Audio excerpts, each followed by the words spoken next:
શું તમારા બાળકને 6 મહિના થઈ ગયા છે અને એને ખવડાવવાનું શરૂ કરવું છે? તો ક્યારે આપવું, શું આપવું? ચલો જાણીએ આપણે.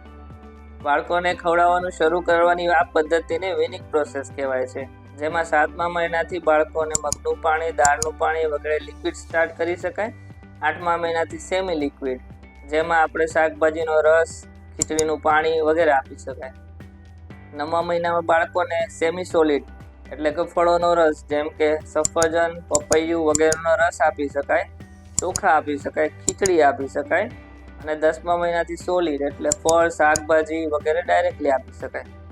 બાળકોને આ બધી વસ્તુ દિવસમાં 2 થી 3 વખત આપી શકાય. જો બાળક લેતું હોય અને એને ભાવતું હોય તો આ કન્ટિન્યુ 2-3 દિવસ સુધી કરી શકાય અને પછી નવું ફૂડ ચાલુ કરી શકાય. 1 વર્ષથી નાના બાળકોમાં સોલ્ટ અને શુગર એટલે કે મીઠું અને મીઠાશવાળી વસ્તુ ન આપવી જોઈએ, કેમ કે એના શરીરને નુકસાન કરી શકે છે.